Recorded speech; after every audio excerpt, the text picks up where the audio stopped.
¿Se nos enseña a pensar o se nos enseña qué pensar? Esta pregunta es fundamental, ¿no? Así estamos todos. Este condicionamiento que tenemos todos es el mayor obstáculo que tenemos todos los seres humanos aquí, ¿no? Por eso pues no sabemos relacionarnos unos con los otros, ¿no? ¿Por qué no sé relacionarme con los otros? Porque no sé relacionarme conmigo mismo tampoco. Entonces, ¿qué es lo que busco? Es muy importante descubrir qué buscamos. Y no es una pregunta retórica. Más despierto esté, cuanto más maduro esté, más urgente e intensa va a ser mi necesidad de descubrir qué busco. Pero la mayoría nos hacemos esta pregunta de una manera muy superficial. Y en cuanto se nos viene a la mente alguna respuesta igual de superficial, nos quedamos satisfechos.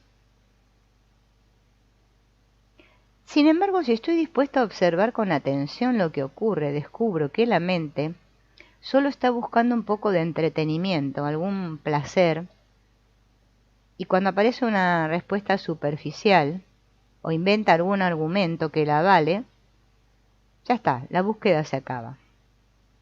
Parece que descubrió lo que buscaba.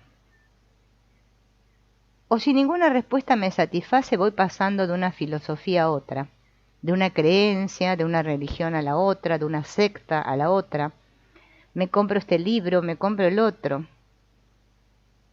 A ver si puedo encontrar la felicidad y la paz o esa seguridad que busco.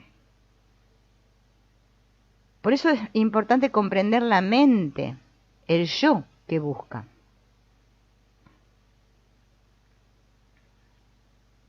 Porque está bastante claro que todos hemos buscado hasta hoy. Ahora bien, para comprenderme a mí mismo necesito tener mucha paciencia, puesto que el yo es un proceso muy complejo. Pero sin comprenderme a mí mismo, ni la búsqueda, ni lo que encuentre van a significar nada, si yo no me comprendo a mí mismo. Mientras yo no comprenda mis deseos, mis compulsiones, las conscientes y las inconscientes, esta actividad me va a crear conflicto. Y lo que quiero es precisamente evitar o dejar atrás el conflicto. Por eso, mientras no comprenda el proceso que me hace ser quien soy, y cómo y por qué pienso lo que pienso, la búsqueda va a estar condicionada y va a ser superficial e insignificante. Por eso conocerme a mí mismo es la llave de la felicidad y de la libertad.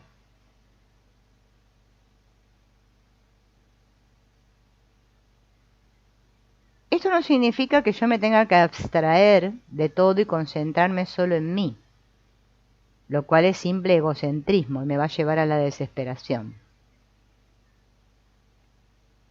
Tengo que saber quién soy, porque si yo no me conozco a mí mismo profundamente, todas las indagaciones, pensamientos, conclusiones, opiniones y valores me van a servir de muy poco. La mayoría de todos nosotros estamos condicionados. Nuestra mente está condicionada por la educación, por la cultura, por la sociedad.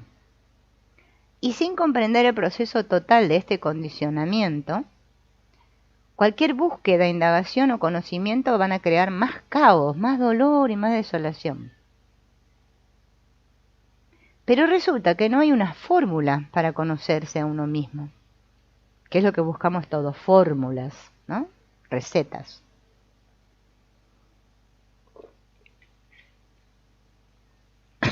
Por ejemplo, yo puedo ir a un psicólogo, a un psicoanalista y averiguar algunos aspectos de mí. Pero eso no es conocerme a mí mismo. Conocerme a mí mismo es darme cuenta plenamente de mí en la relación. La relación me muestra lo que soy en cada instante. Solo puedo conocerme a mí mismo a través de la relación. No puedo conocerme a mí mismo y descubrir lo que soy realmente si no es en la relación. Porque la ira, los celos, la envidia, la lujuria y todas las demás reacciones aparecen únicamente en relación con las personas, las cosas o las ideas. Sin relación de ninguna clase, en completo aislamiento, no tengo posibilidad de conocerme. La mente puede aislarse pensando que es alguien, pero ese es un estado de locura, de desequilibrio, en el que es imposible que la mente descubra nada real, porque lo único que hay en ella en ese momento son ideas sobre sí misma. Vieron que hoy en día en la espiritualidad está muy de moda esto de ir adentro, de qué sé yo. Pero es que necesito de los demás, porque somos seres de relación. Por eso que estamos todos tan locos como estamos, y estamos todos muy locos aquí. Pero no lo queremos reconocer. Bien. Es como el idealista que intentando ser como cree que debería ser, se aparta del hecho de lo que es.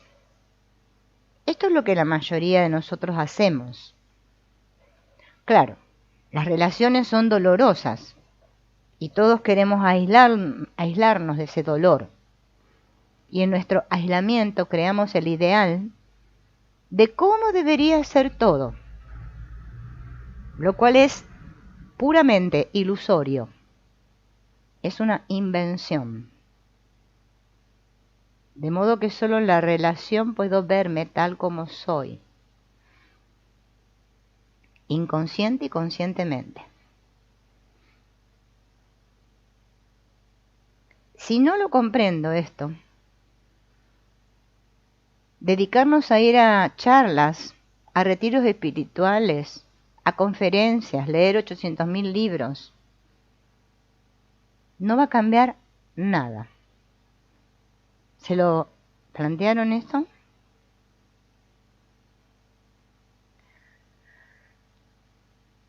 ¿Existe el yo si no hay relación? ¿Es el yo una realidad en sí mismo? ¿O el yo no existe si no hay relación? Es decir, perdón, ¿soy alguien por estar en relación? ¿O existo como realidad aislada y con independencia de la relación? Creo que la mayoría nos gustaría pensar que la respuesta es esto último. ¿Por qué? Porque las relaciones son dolorosas. En cuanto me relaciono, aparecen el miedo, la ansiedad. Y como la mente sabe esto, ¿qué hace la mente? Se refugia en sus dioses, en su yo superior, en lo que sea. Este impulso de aislamiento es la naturaleza del yo, o sea, del ego. El yo y todo aquello con lo que el yo se identifica, mi familia, mi propiedad, mi amor, mi deseo, son reacciones de aislamiento. Esa reacción, ese movimiento, es una realidad en el sentido de que está sucediendo de hecho, pero ¿puede esa mente encerrada en sí misma descubrir alguna vez algo que esté más allá de ella? Es obvio que no. Podrá quizás extender sus muros, sus fronteras, expandir su área de encerramiento, pero ese área seguirá siendo la conciencia del yo. El conflicto y el dolor mantienen vivo al ego. ¿En qué momento tenemos conciencia de estar relacionados? ¿Soy consciente de estar relacionado cuando hay completa unanimidad con el otro? ¿Cuando hay amor? ¿O solo me doy cuenta de que estoy relacionado cuando hay fricción, conflicto? Cuando le exijo al otro algo, cuando me siento frustrado, cuando tengo miedo, cuando hay una disputa entre el yo y aquel que está relacionado con el yo. Dicho de una forma más simple, Si no me duele nada, ¿sé que existo? Supongamos, por ejemplo, que vivo unos instantes de felicidad. En el preciso momento en que experimento esa felicidad, me doy cuenta de que soy feliz. Está claro que me doy cuenta de que he sido feliz un segundo después. Por lo tanto, es posible que la mente se desprenda de su deseo y sus esfuerzos por vivir encerrada en sí misma, de modo que desaparezca el yo.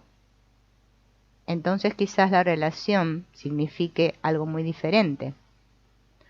Porque en la actualidad la relación es solo un medio que uso para sentirme seguro, para perpetuar el yo, y que éste pueda expresarse a su antojo y fortalecerse. Todas estas cualidades constituyen el yo. Pero si dejan de existir, tal vez entonces descubramos otro estado en el que la relación tenga un significado distinto. En la actualidad es lógico que la forma de relacionarnos esté basada casi siempre en la envidia, puesto que la envidia es la base de nuestra cultura. Y por eso en la relación que mantenemos unos con otros surgen las disputas, la violencia. Las relaciones son una batalla constante.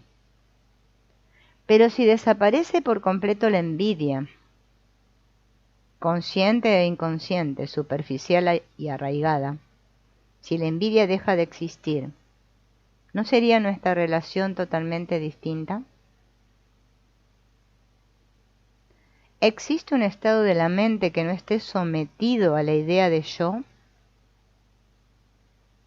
Esto es muy serio y no es una teoría ni una frase para filosofar. Inevitablemente experimentamos que ese estado existe, si estoy escuchando de verdad. Me parece obvio que es imposible comprender un problema si lo único que me importa es solucionarlo, ya sea dándole una solución estereotipada o buscando una solución. Para comprender un problema primero debo examinarlo directamente, en su totalidad, sin el deseo de encontrar una respuesta. Entonces estoy en relación directa con el problema. Entonces soy el problema. Y el problema no está separado de mí. Esto es lo primero que tengo que entender. Que el problema de vivir, con todas sus complejidades, no es diferente de mí. Yo soy el problema, y mientras considere el problema como algo independiente de mí o exterior a mí, es inevitable que mis intentos por resolverlo sean un fracaso. Por eso siempre fracasamos en resolver un problema.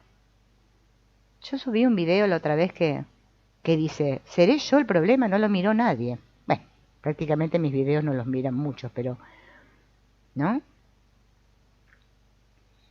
Yo hago estos encuentros y después resulta que tengo que hacer videos cortando estos encuentros para que alguien los mire, porque fíjense, en 6 personas conectadas a un directo, ¿no? Con 187.000 suscriptores que hay en el canal. Es increíble, pero bueno, es así como funciona todo. El mundo funciona así. Entonces, siempre el problema soy yo, pero no me gusta reconocer eso, ¿no? Tengo miedo a fracasar y sin embargo fracaso. Por lo tanto, si entiendo el problema como algo mío, como algo que forma parte de mí, que no está separado de mí, quizás pueda comprenderlo de verdad. Esto significa en realidad que el problema existe porque yo no me conozco a mí mismo. Si no me comprendo, si no comprendo la complejidad de lo que soy, no tengo base para pensar. Porque el yo no existe solo en un determinado nivel. El yo interviene en todos los niveles de mí, en cualquier aspecto de mí en que lo deje situarse. De manera que mientras no me comprenda a mí mismo, mientras no me comprenda profundamente, ¿no? Por completo, tanto lo consciente como lo inconsciente, lo manifiesto como lo oculto. No tengo medios para afrontar el problema, cualquier problema, social, económico, psicológico. Conocerme a mí mismo es empezar a comprender el problema. Las creencias, las ideas y los conocimientos no me sirven realmente de nada si no sé quién soy. Solo me llevan a crearme un mundo ilusorio y a toda clase de complicaciones y estupideces con las que muy hábilmente me escapo de la realidad. Por eso nos afiliamos a alguna de las muchas asociaciones, grupos, organizaciones secretas y exclusivas. ¿No es precisamente la naturaleza de la estupidez ser excluyente? Cuanto más estúpido es uno, más exclusivo se vuelve, en el terreno religioso y en el social. Y cada forma de exclusividad genera sus propios problemas. Por lo tanto, me da la impresión de que la dificultad que tenemos para comprender los numerosos problemas radica en nuestra ignorancia de nosotros mismos. Somos nosotros quienes los creamos, puesto que somos parte del medio en el que surgen. Además de ser algo de cualidad muy distinta, como cada uno descubre si está dispuesto a comprenderse a sí mismo.